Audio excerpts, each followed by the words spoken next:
Welcome back, everybody. It is the next episode of the Fearless Business Podcast. I'm your host, Robin Waite, the Fearless Business Coach. I've got an absolutely brilliant guest on the show today who has a remarkable business, which I'm very excited about digging into, in the form of Zoe Whitman, who is the co-founder of the Figure Bookkeeper and has built a support community of over 2,600 bookkeepers, which is absolutely phenomenal. And we're going to be talking today about all things communities and memberships and fun stuff like that. So welcome to the show, Zoe. Oh, it's so great to be here. I've been listening to your podcast for a long time and I'm really, really happy to have this conversation today. Excellent. Well, listen, Zoe, look, we're talking about community, so I think we should just dive straight in. And there's a ton of people out there, business owners out there listening to this, watching this, who run service client businesses, very much in a similar sort of vein to all the bookkeepers out there. And they're probably thinking about, well, how can I grow some kind of a community or an audience myself to then be able to attract the right sorts of clients into my business? So what would where does somebody start with this? What would your best tips be around sort of building a community and starting to monetize it?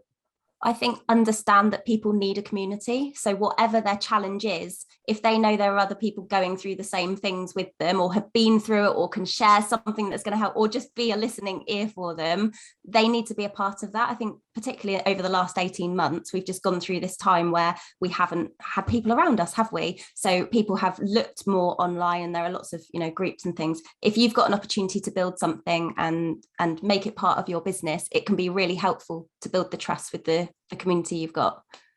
And I think one of the things as well, like people get a bit, they start a group up, for example. Let's talk about, Facebook groups, for example, and their immediate thought is, how can I make some money out of this? But actually, that's completely the opposite of what you should be doing. It should be like, how can I help you? How can I serve you? And those sorts of things. So how do you, like with your group, for example, you've got 2,600 bookkeepers. Kind of, what did you find was the thing which started to really engage with that community and start to help it to grow? I think there were two things. They really lacked confidence. We're an industry which is quite traditional. We're not used to being very visible or online or anything really, and people were really lacking confidence and didn't perhaps find that they had the place they could go where they could ask the questions without feeling silly. So we knew that because we'd run those kind of businesses as well, and we wanted to bring people together to be able to support them. I felt like there was another answer to that question which I've forgotten now, but I know you're going to prompt it out in a minute. And I mean, like, it's no mean feat as well to get a group of 2,600 people, but there are probably some challenges which have come along with that in terms of being able to, make sure that people are kind of not being too disruptive within the group and making sure that everybody in that group is on that same journey of like adding value. Again, what you don't want is other people joining your group and sort of pitching and things like that. But how do you kind of like manage a group of that scale and keep encouraging people to kind of engage positively? It's tricky, isn't it? Because there's an element of collaboration over competition. It can be really valuable to have other people in your group. You were talking about pitching. It can be really helpful to have people in your group who are doing something that complements what you do, but you also don't want to sell out. So if you've got an audience of people and you don't want to bring people in who are just going to sell to them. So how can you keep the balance between giving good value and not doing that? I mean, one of the things we do, we ask questions when people join our Facebook group. You get to ask 3 questions. We obviously want to find out who's there. We ask their email address, but we also ask them what they're doing, and you can find out a bit about people when they're joining the group. And we have a WhatsApp discussion about, is it okay to let this person in if it's a bit questionable? I expect you do something similar with people joining your group. And you have to sometimes take people out if they pitch something you don't approve a post, or you delete them. Sometimes members of our group will flag things to us and they'll be like, is it okay that they've just commented this and sent me some links? You don't see everything, and I think that's one of the risks that you take. You've just got to decide how you're going to deal with it when it happens. And I one of the things I love about your group as well is the name, because it's like it's a bit like Ron Seal. It's like you've just set the dream there, haven't you? The 6-figure bookkeeper. It's so obvious what people are going to get out of the group. So how important is the name? Well, do you know, we deliberated over this name so much. When we started the business, I ran it with a lady called Joe Wood. She runs a virtual FD bookkeeping practice in Kent. I'm in South Wales. Somehow we make this work across the country. And she'd already set up this group when we got our heads together. And she said, I've called it the 6-figure Bookkeepers Club. And we were sort of working on whether we had this business idea, which we'll talk about later.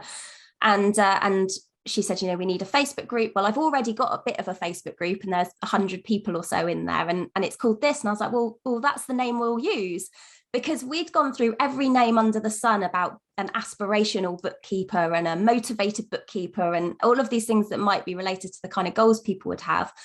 And you know what? Not everybody's goal is to hit 6 figures. And it feels kind of crude to put it out there and call it something like that. But we just felt that if people came across that group, they would realize, whether that was their goal or not, that we were there to help people who were really aspirational. So we stuck with it, and it's worked for us. Yeah, and it's that, like, getting into the market niche, isn't it? If you can kind of identify what the desires are for your audience, it just makes it that much easier to attract them. And I don't look, bookkeeping is, like, I hate this without sounding crude, it's about the money, right? It's all about managing money and keeping on top of it. And I always say this very cautiously, but the one goal in business is to make a profit, right? Because otherwise, if you're not making profit, you're going to go out of business at some point. You're going to go under. Obviously, you can do that, and I always caveat that with a sense of purpose and passion, mission, values, and all the rest of it. So I think it's like a really positive thing to aspire to want to have a 6-figure business, because if you're making lots of money, the likelihood is that you're doing that because you're also impacting a lot of, bookkeepers, impacting a lot of other businesses that you're serving. So it's a really positive aspiration. I think it is too, but I also have realized through this journey that people have a lot of blocks around this, and there's lots of guilt that comes up with earning money and all sorts of things like that. So, and people come to us saying, my story is different, my why is something else, and it's often related. We have a lot of parents in our group. It's often about children and family and balance and being able to work for themselves part-time, that kind of thing. So they're probably not thinking that's possible for them. Now we need to say, hey, actually, this is okay, and this is for you as well. So we can take them on that confidence journey when they get involved with us. So, okay, a quick question. So what does that journey kind of look like? How do you start to kind of give them that mindset shift from, oh, we're doing this just for the family, to actually, no, we can have a profitable, sustainable business as well? I think a lot of what helps is seeing other people around them doing it. So we share a lot of stories of other bookkeepers. We'll get other bookkeepers on our podcast talking about how they've grown their business. And when people can see that actually that person is just like me, and all the excuses that I've used in my life for why I haven't done that yet, there's this other person who's got exactly those same things going on for them, that can be really inspiring. So it's actually not about us saying something particular. I mean, there's a lot we've done. We've had lots of experts in to talk about all sorts of different things around mindset and planning what your goals are in the future and what you need to do to get there. But I think it's actually seeing people doing it and living the life that they want and going, hey, actually, yeah, I could have some of that for myself. Yeah, one of the things which I've noticed, and I don't know if you experience this in your group as well, is that sometimes people treat their business as a little bit of a side hustle, when, so they put the family first and they're kind of making the business work around that. And actually there is a point when you're kind of like, no, do I really need to take this a bit more seriously, in order to turn it into a more sustainable business? But and I see that as one of the most common kind of mistakes, is like how you actually perceive your business. But what would you say are some of the mistakes that you see some of the bookkeepers making, perhaps when they're maybe in the infancy, the early stages of their journey, and starting to sort of scale and grow their business and get more clients? I mean, a lot of people, like I've said, are parents joining our community. So there might well be someone else who's the main breadwinner. And that, when you talk about that side hustle mentality, if you've got somebody else, and if you've got someone else earning the, most of the income, you don't have that same pressure. So that those people might well think, hey, I can just earn a bit of money or replace my salary or provide the holiday fund for the family. And that's difficult to move away from that. And when you realize, I think that the place where people get stuck is they go out, a lot of them will charge an hourly rate. I'm sure you hear this a lot, and they won't think about how they can work with people on some kind of fixed fee, or how they're going to package this up and sell it for the value rather than trading their time for money. They get stuck in that trap. But they also become the doer, the operational person in the business who is just churning out bookkeeping work. And they can't get away from that to grow their business. So we work with them to take a step back so that they can then invest the time in all of the parts that are going to help them get the clients. And I think that is one of the biggest challenges, taking it from a business where it is a bookkeeper who has perhaps had a finance background, working in practice or doing some other finance role in the past, and they're like, hey, I could do someone's bank rec for them and I could get paid £30 an hour for it. to actually going, well, actually, why would I do the bank rec? Like, if I bring other people in to do this for me, I can bring more clients in and bring more people in to do those bank recs for other people. And that's how I can grow my business, and I can be taking the profit from that. And that pays for and I think that it's that shift that is the biggest challenge that our bookkeepers face. So they kind of shift from being the business doer, I've got to do everything from sales, marketing, and the actual fulfillment and my own accounts and everything else, to a business owner, and a business owner can then hire other people in basically to start to take on different functions of the business. So if you've got bookkeepers who are brilliant at sales and marketing, well, get them to focus on sales and marketing and give the fulfillment to a load of, I guess, VAs or other bookkeepers. Yeah, absolutely. That's it. It's bringing in, it's realizing that you don't have to do everything. Like, if you're doing a task, a tick box, it's not a tick box. Okay, it's technical. You do need to be well qualified to do this properly, but there are other people that can do it. But only you can run the business in the way that you run your business. Only you can sell the services to people based on the kind of business that you've built and the values that you have and the way that you want to be working. So your time is so much better spent doing that.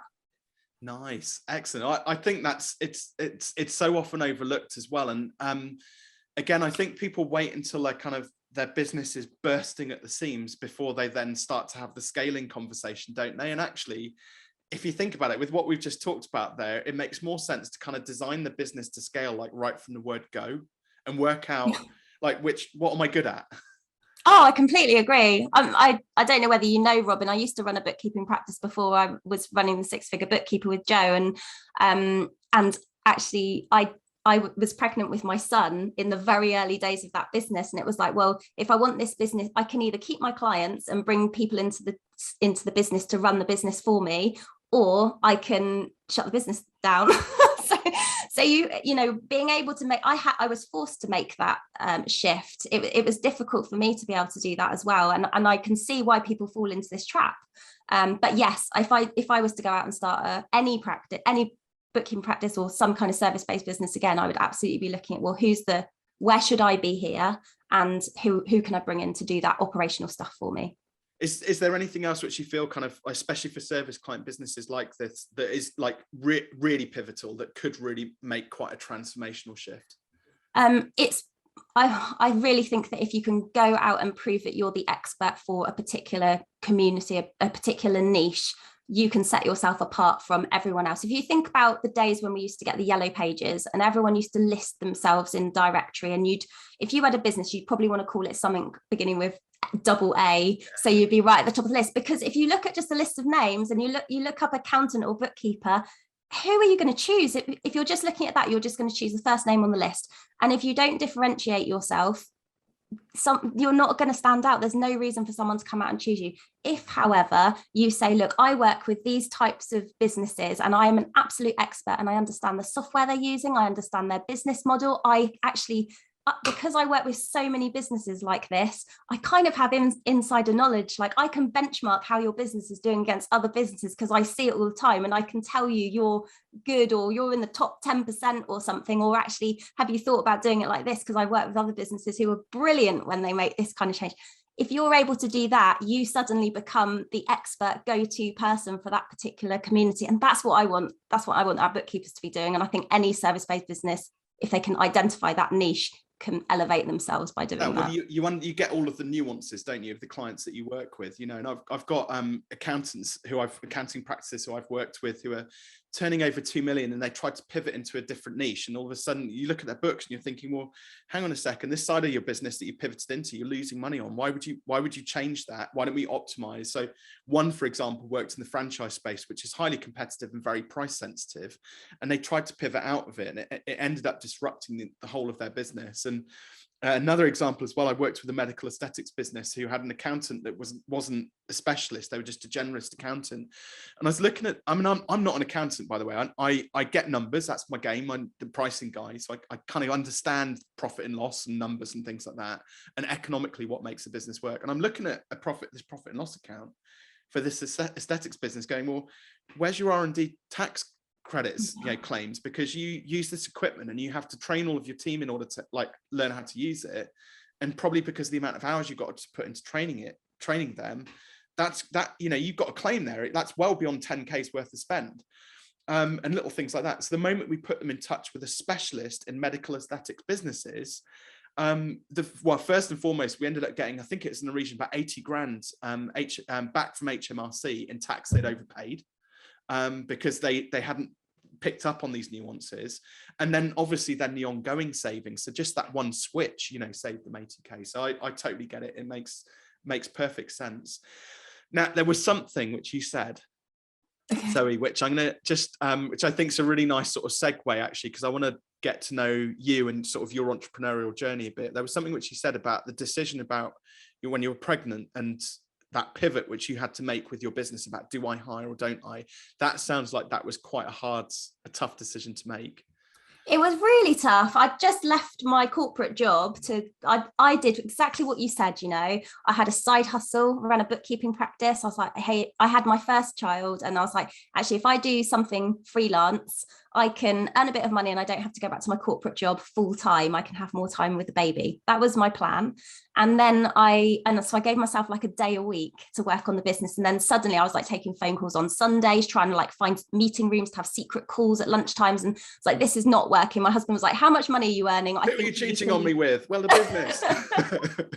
But he was like, actually, I think you actually have to leave your job now, or you choose. You have your job or you have the business. What do you want to do? So I chose the business and eventually left. And then I was pregnant again. So I knew at that point, what was I going to do? I wanted to have something to go back to after I'd had the baby. And actually, I found it quite hard having very young children. And I love work. I love working. It's kind of my hobby.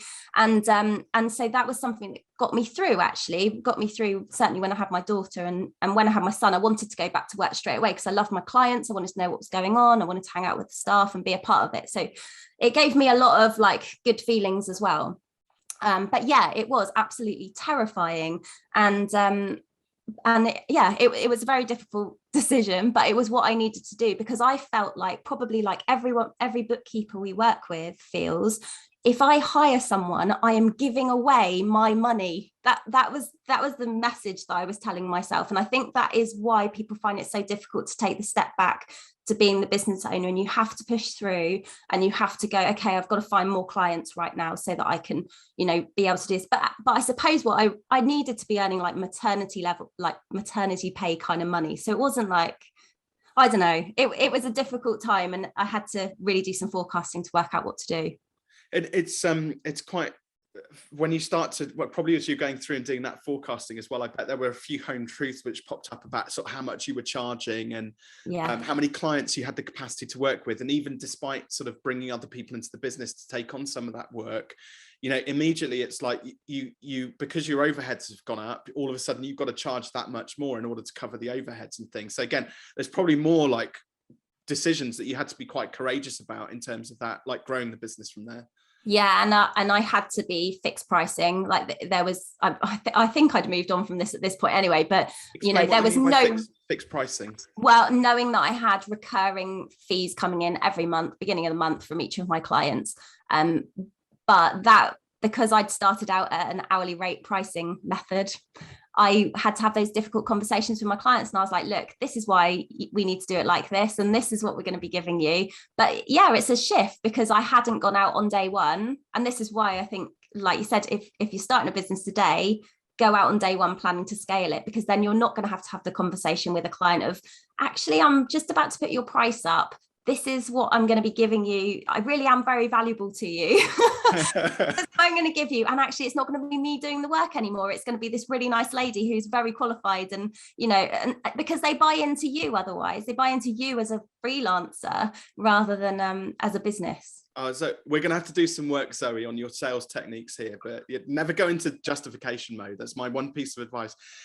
Somebody, I can't remember who it was, but somebody was doing some sales training once, and they said, if anybody ever challenges you on your price and they say you're too expensive, just sit there and confidently say, yeah, I am.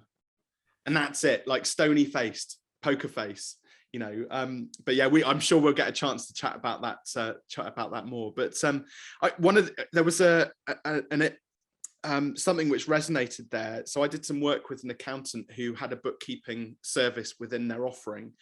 And again, they were, I always work on the basis, right, that when you buy a service in and sell it on, you double the price. So if you're buying a bookkeeper in at £15 an hour, you sell their service on at 30. So she wasn't, unfortunately, she was paying her bookkeepers too much and wasn't charging enough for it. And they were working too slowly. So this is where capacity starts to come into it. So for every hour she was selling, bookkeeping hour she was selling, it was taking them 2. So she ended up paying £7 an hour, the equivalent of, for every hour of bookkeeping that she sold, like on behalf of the client. It's just like, there must be an equation, right, where you can work this out from the word go. Yeah, that's really difficult, isn't it? And I think this just sums up the kind of challenges that people are facing because often when you start a business, you don't think about it beyond that side hustle. I'm a freelancer. You don't, because we don't learn entrepreneurship at school, or it's just not part of what we do if we've come from a work environment. So you're a busy working mum, okay, with your own business and this amazing community. So how do you find a balance now? I don't know. And my daughter's at school now, so I have I feel like I work like 20 hours a week. I panic. Last week my son was off sick, and I was like, that's 50% of my work. I've literally got like 10 hours to work this week. That's really stressful. I don't know. I feel like I just do it. I'm very driven. I know what I need to do, and I think it's keeping the focus. What do we have to do this month, and what are the things that I can do that are going to move it forward? We have a VA. We've got a business partner, so she helps out as well. It's not just me, but it really is about keeping the focus and setting the goals. What we want to achieve, what's part of our business plan, and sometimes things don't work out, and you don't have the time, and that's how it is. Yeah, and how do you kind of deal with that? So because I don't know, if you're like me, sometimes things go a bit awry, and then you kind of end up sort of beating yourself up a little bit, but you then have to kind of just ground yourself and kind of take the next step forward, don't you? But how do you kind of deal with that sort of that pressure? I mean, I do work evenings. I think probably most people with kids work evenings.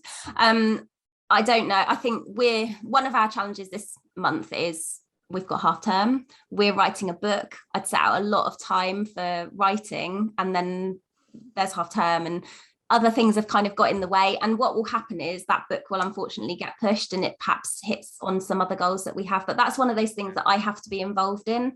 If it was,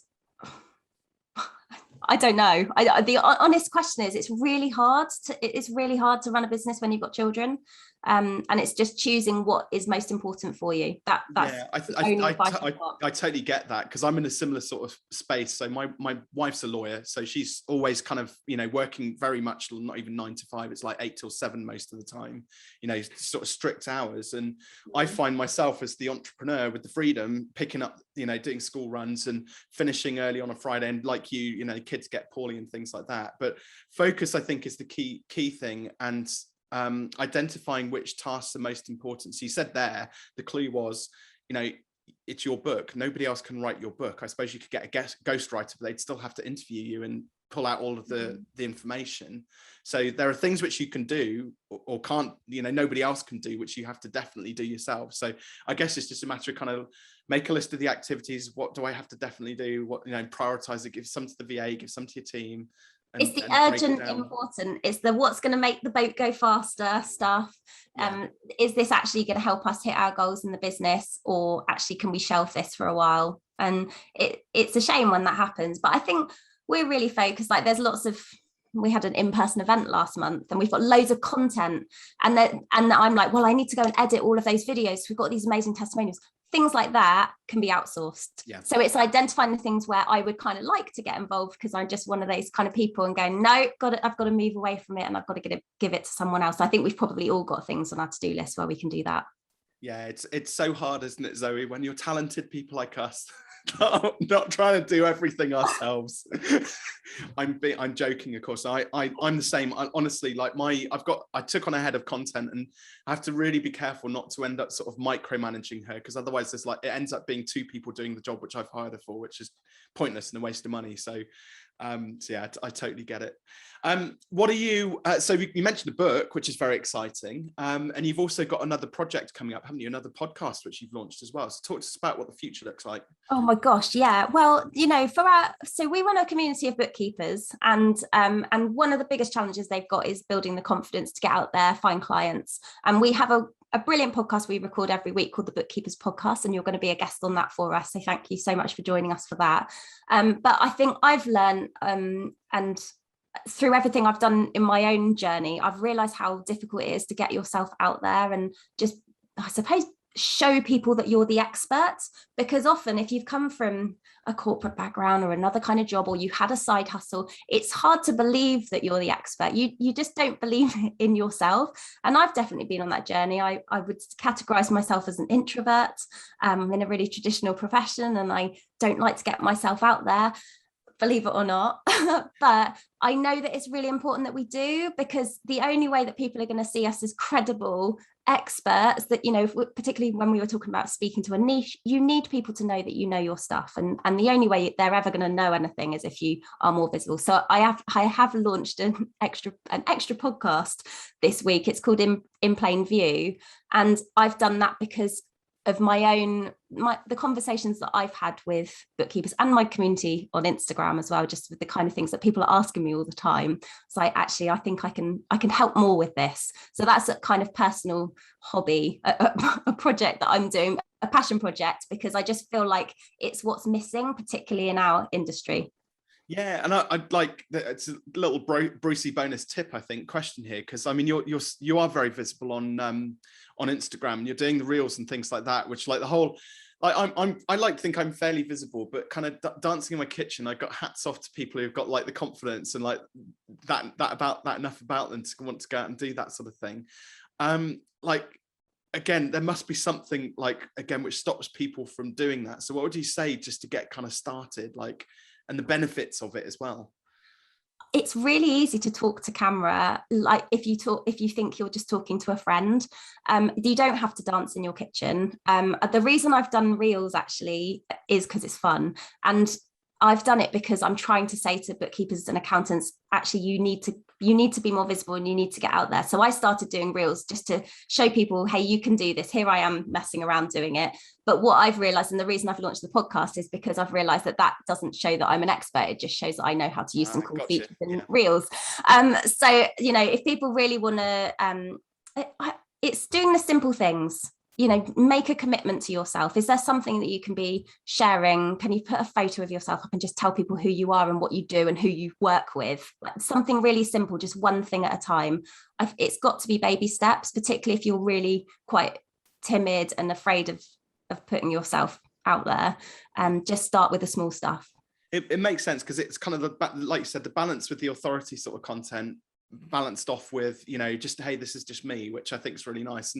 And similar to you, so my Jess, who helps me with my content, she was like, oh, listen, because I did a cycling competition recently, and she's like, well, we share that on your Instagram, like, people want to know. But I was like, why don't people want to know about me dressed in lycra and like cycling up hills looking all angry? And she was just like, no, people really want to see the other side of, like, the personalities. Like, people buy from people at the end of the day. So that it was a really good lesson, actually, from a 23-year-old telling me how to run my social. But the feedback, I think you commented on it as well, it's just the feedback on it was just really nice. And I can really, excuse me, really see the value in kind of sharing all of that sort of variety of different content. So what we'll do is we'll make sure that we share links to both of the podcasts in the show notes, so people can go and access those, which I think they're already up there, so that's great. In terms of, also, if people want to sort of get hold of you, maybe join the Figure Bookkeeper group, and or have a conversation with you, how can they get hold of you? Yeah, our Facebook group is the Figure Bookkeepers Club. You're welcome if you're a bookkeeper or an accountant, or someone else who wants to just learn a bit more about how we do this. You're welcome to come and see what we're doing. Please don't pitch to our group. I think that's fair to say. You get banned. No, but it's sometimes it's just good to see how people do this and how they convert a community into a paid membership model, really. If you want to find out more about me, come and have a look on my website. It's zoewhitman.com. Should be easy to find. Ace, nice and easy. We'll share that, and we'll share links to your socials as well in the show notes. So we're kind of coming up to the pointy end of the interview, Zoe, and we've got 2 questions just to kind of wrap things up with. So the first one is, we're going to jump into the Fearless Business DeLorean and go back to a year in your past, and you get to choose the year and give yourself a piece of advice. So what is the year, and what are you going to say to Zoe T minus X years? Oh my goodness. So when you told me I needed to talk to you about this, I thought you were thinking about 1 year ago. So I'm going to go back 1 year. I'm going to rewind 1 year. And 1 year ago, so last summer, I suppose, I was talking to bookkeepers about being more visible and confident being visible. And I put together a load of content, a load of PDFs and guides and things and videos saying, this is how you do this. This is what you can do. Have you thought about this? And then I was like, oh, no one wants to know about that. And I took it all down. And here we are, and we've just come full circle. We've been through a whole year, and that's still exactly what people need to be hearing. So I think that what I would say to Zoe of a year ago is actually, like, if you've got a gut feeling about something, if you're identifying a challenge or a need from a community, go with it, because they probably do need it, and you'll probably end up back there anyway. Yeah, I'm curious, why did you take it down? I don't know. I just felt like it didn't contradict, but it was because we'd had so much traction with the 6-figure bookkeeper. We started our course, lots of people signed up, and we're running this community. I felt like me going off doing something on the side to the same audience was diluting our membership. Okay. So that was why I took it down. We have some of that is now part of our program. So it's just, it was just interesting that I've gone full circle here. Yeah, because I get the impression like you're like massively passionate about that stuff, and I think that's like it came from a very heartfelt place, and I remember you putting a lot of that content out. So what I saw was just a really generous amount of content during a time that was like a real shit show for a lot of people, and maybe it was just a bit of an identity crisis about how does this fit in with the 6-figure thing. It probably was just a simple. Yeah. But no, and that content was like incredibly valuable as well. So I'm glad that it hasn't gone entirely to waste, because that would be a real shame.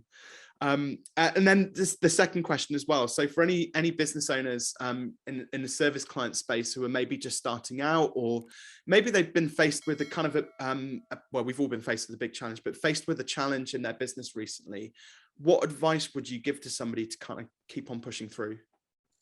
Find either a community or somebody who thinks in the same way as you, a mentor, a small group of people, a mastermind that you can be a part of, because having someone else to compare notes with is so incredibly helpful.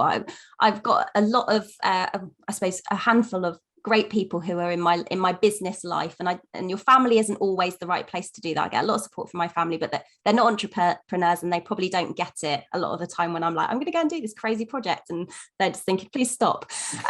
Whereas if you're surrounded by a group of other people who get it, that can be really empowering. I launched In Plain View, my new podcast, because a good friend and someone I see as a mentor, another entrepreneur, said, come on, just do it, just get it out there. The reason the 6-figure Bookkeepers Club has been so successful is that I work with somebody else and I can bounce ideas off of. And I just think if I couldn't have done that on my own. There's a lot that I couldn't have done. Although I like to be quite independent, I see the value of working with other people. So if you're in that position, look for somebody that you can share ideas with.